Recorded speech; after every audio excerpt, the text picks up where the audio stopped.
नमस्कार दोस्तों। क्या ये लोग भारत के नागरिक हो सकते हैं? वक्फ बिल के नाम पर जिस तरह से पश्चिम बंगाल, लगभग पूरे पश्चिम बंगाल में और स्पेशली मुर्शिदाबाद में जो नंगा नाच ये लोग कर रहे हैं, क्या आप इमेजिन कर सकते हैं कि ये भारत के नागरिक हो सकते हैं? क्या इनको कोई भारत का नागरिक बता सकता है? क्या इनको यह अधिकार है भारत के संसाधनों पर? कुछ लोग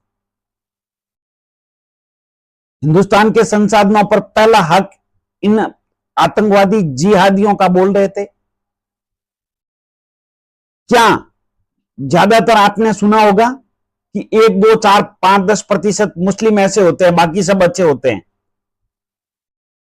अगर 2, 4, 5%, 10% अच्छे मुस्लिम हो तो क्या ऐसी घटनाएं हो सकती है? आपको विरोध करने का, प्रोटेस्ट करने का हक है, अधिकार है, कहीं पर भी आप कर सकते हैं शांति के साथ, लेकिन उसका यह मतलब नहीं आप यार आतंकवादियों से गए गुजरे हैं, पता तो चलता है वो आतंकवादी है, तुम्हारा तो भरोसा ही नहीं कर सकते कि आतंकवादी है या सभ्य। तो इस्लाम नाम ने कोई चीज ही नहीं सिखाई। मुस्लिम लोगों को अगर कोई सभ्य समझ रहा है या जिस देश में रहे उस देश का नागरिक समझ रहा है तो बहुत बड़ी गलती कर रहा है। यह न सभ्य हो सकते हैं न संस्कारी हो सकते हैं। आज दोपहर में एक गांव पर अटैक किया गया और बाप बेटे को मार डाला। आप कानून मानते नहीं, आपके पास सभ्यता नहीं, आप कोई संस्कारवान नहीं। पुलिस की गाड़ी आई, जला दी, मारपीट कर रहे हैं। कोई आम इंसान आ रहा है, उसकी गाड़ी को जला दिया जा रहा है, घर जला रहे हैं, दुकानें लूट रहे हैं, घर के घर लूट रहे हैं, लोगों को मार रहे हैं, पीट रहे हैं। और आज तो हद हो गई कि बाप बेटे को मार डाला, जान ले ली उन लोगों ने। उसके बाद भी क्या हम इनको भारत के नागरिक बोल सकते हैं? मैं बता रहा हूं, अगर हिंदुस्तान नहीं संभला तो ये आतंकवादी इस देश का बेड़ा गर्क कर देंगे। भाई, आप किन लोगों को सरकारी सुविधाएं दे रहे हैं? यह गलतफहमी निकाल दीजिए, बांग्लादेशी और रोहिंग्या आए हुए हैं वो कर रहे हैं, सारे ऐसे ही है, चाहे वो हिंदुस्तान के किसी भी कोने में रहें और शुरू से रहें। ये जिहादी मानसिकता के लोग हैं, ये कट्टर मानसिकता के लोग हैं।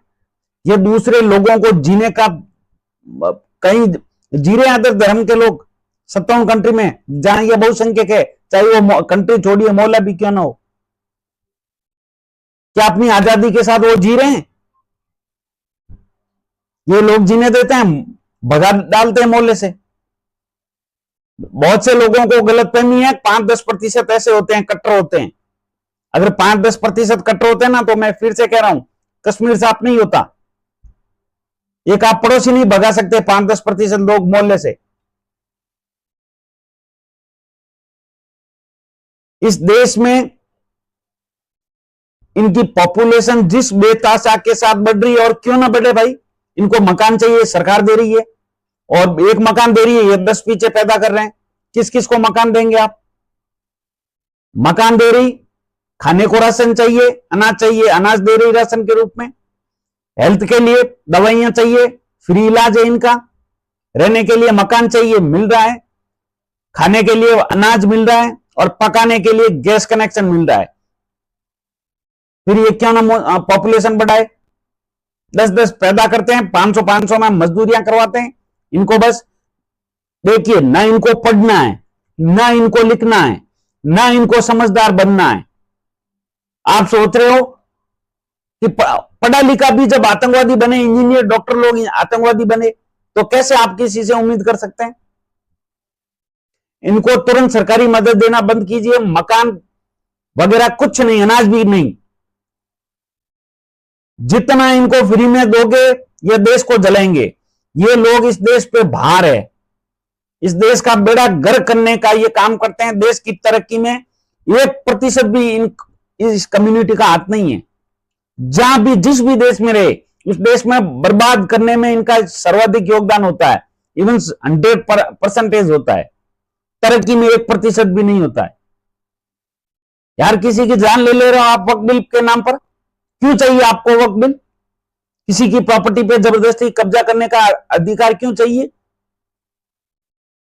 अगर 1% अल्पसंख्यक जैन है, सिख है, कभी उन्होंने फ्री की चीज मांगी? उल्टा दे रहे हैं, ले नहीं रहे हैं, उल्टा दे रहे हैं। ये लोग तुम्हारी तरफ भीख नहीं ले रहे हैं, इनको भीख चाहिए, भीख सरकारें दे रही है। ये आपके देश का बेड़ा गर्क करके रख देंगे। आपकी डेमोग्राफी तेजी के साथ बदल रहे हैं और भविष्य में हिंदुओं का इस देश में रहना मुश्किल हो जाएगा। एक ऐसा मोहल्ला, गांव, शहर बता दीजिए, कस्बा, राज्य जहां पे इनकी पॉपुलेशन ज्यादा हो, वहां पे ये अच्छा व्यवहार कर रहे हैं, अच्छा ट्रीट कर रहे हैं अदर कम्युनिटी के साथ। एक एग्जाम्पल नहीं बता सकते, हजारों एग्जाम्पल आप बता दोगे कि दूसरों को जीने नहीं देते हैं, कुछ न कुछ करके इनको उनको भगाना चाहते हैं वहां से। अगर मोहल्ले में ज्यादा है तो वो भगा रहे हैं। और हमारे लोगों को, यार हम कब सुधरेंगे आखिर? हमारा देश जिस आपको लग रहा है 2047 तक विकसित भारत बनेगा, सपने में से निकाल दीजिए। 2047 तक मुस्लिम राष्ट्र न बन जाए तो अलग चीज है, विकसित भारत छोड़िए, मुस्लिम भारत बन जाएगा अगर हम इसी तरफ बैठे रहे। मैं किसी को प्रवोक नहीं कर रहा, मगर हकीकत यह है कि अगर गवर्नमेंट इनको ऐसे ही हेल्प करती रही, सपोर्ट, अब वो पहुंच रहे हैं बीजेपी के नाम पर हाईकोर्ट। जो लोग कानून नहीं मानते, जो लोग पुलिस नहीं मानते, जो लोग कोर्ट नहीं मानते, जो लोग संविधान नहीं मानते, जो लोग संसद नहीं मानते, संसद ये संविधान मानते ना, तो संसद किसके अंतर्गत है? संविधान के अंतर्गत ही तो आती है। संविधान का ही तो प्रारूप बनाया हुआ है पूरा स्ट्रक्चर। तो जब संसद ने कानून पारित कर दिया, हाँ आप प्रोटेस्ट कर सकते हैं लेकिन शांति के साथ। लेकिन इस कौम, इस कम्युनिटी के और शांति दोनों विरोधाभासी है। सभ्यता और ये कम्युनिटी दोनों विरोधाभासी है, बन ही नहीं सकती यार। ना ये सभ्य हो सकते हैं, ना ये शांति के वाक हो सकते हैं। न इनको शांति पसंद है, न इनको तरक्की पसंद है। इनको बर्बादी, इनको मारकाट, खून खराबा, दंगे फसाद, आतंक, ये इनको प्यारे लगते हैं। यह देश विकसित नहीं, बर्बादी की ओर बढ़ रहा है, मैं बता रहा हूं। और इसका गुनाहगार मैं मानता हूं जहां तक 90% इसका जिम्मेदार हिंदू समाज है। अरे खुद के बच्चों का, आने वाले पीढ़ियों का नहीं सोच रहे, अपने देश का नहीं सोच रहे हैं। काहे के मुहब्बे वतन हो गए आप यार, काहे के देशभक्त हो गए। पश्चिम बंगाल हिंदुस्तान के हाथों से निकल चुका है कश्मीर और केरल के बाद। 30% भूल जाना वहां पे बीजेपी आएगी। दिमाग से गलतफहमी क्या कर लेगी बीजेपी, क्या कर लेंगे मोदी, जब आप 80% वाला समाज सुधर ही नहीं रहा, अपने और अपने देश के बारे में सोच ही नहीं रहा, अपने बच्चों के बारे में। तो क्या मोदी को अकेले को ज्यादा पीड़ा है क्या? योगी को अकेले को ज्यादा पीड़ा है? तुम्हारी फिक्र नहीं कर रहे हो, आने वाले बच्चों की फिक्र नहीं कर रहे हो, उनको काहे पड़ी भाई?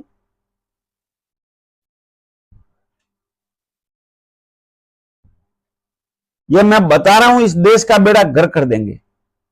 मेरा इंटेंट वो नहीं किसी को भड़काना, उकसाना, मगर यही हकीकत है। अगर आप, कोई कैसे किसी की जान ले सकता है? हाँ इनका काम है खून खराबा, आतंक। 90% नहीं, 99% मुस्लिम आपकी कंट्री का बेड़ा गर्क करने का इंटेंट है इनका। आपके देश को बर्बाद करने की नीयत है इनकी।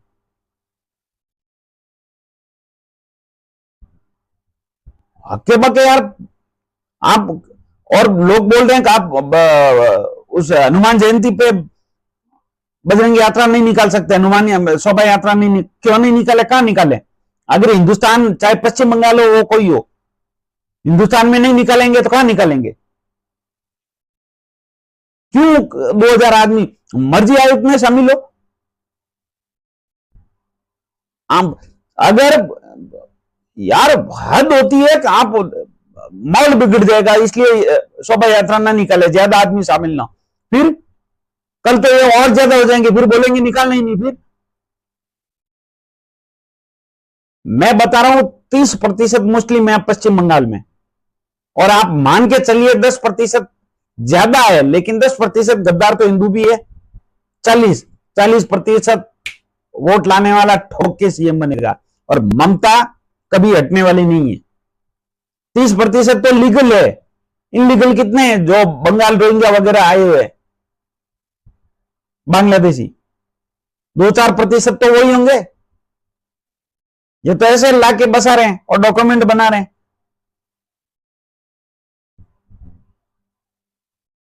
इस देश का हिंदुओं से अपील है, जाग जाओ, प्रोटेस्ट करो शांति के साथ, हर जगह आवाज उठाओ, चाहे सोशल मीडिया हो या कहीं पर, और खुद को, देश छोड़ दीजिए हिंदू धर्म को।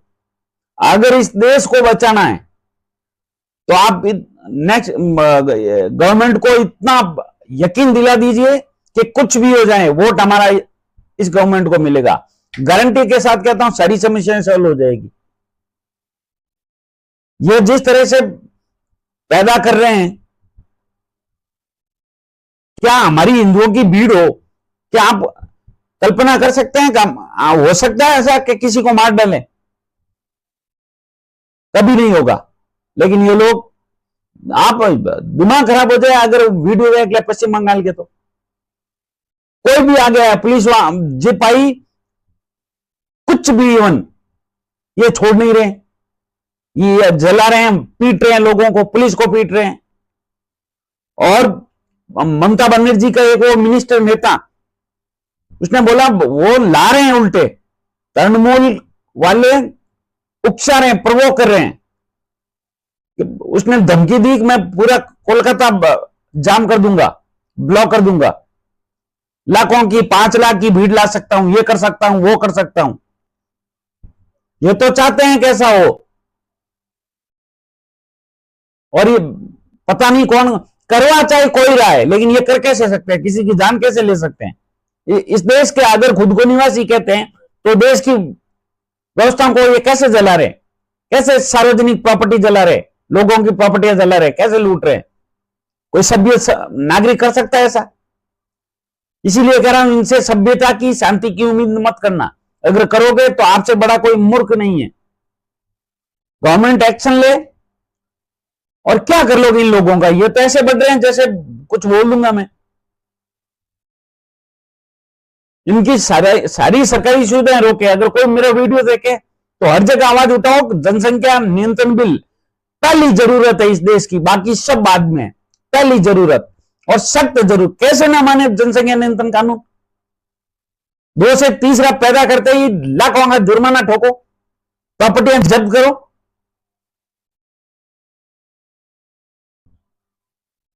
इन कोर्टों को भी देख लिया, सुप्रीम कोर्ट के कोटे को भी देख लिया, सब कुछ जिनकी बहुलता है, जो लट गाड़ सकते हैं, उनका ये कोर्ट वगैरह सब है। बाकी कुछ नहीं। जिनमें एकता है उसी के ये सब है। लट गाड़ना मतलब किसी को मारपीट का नहीं, मैं वो नहीं कह रहा हूं, लेकिन जिनमें एकता है वही समाज सर्वाइव कर पाएगा इस देश के अंदर। और देश लगभग आपके हाथों से निकल चुका है, हिंदुओं के हाथों से, मैं बता रहा हूं, यकीनन निकल चुका है। आधे से ज्यादा देश हिंदू कम्युनिटी के हाथों से निकल चुका है।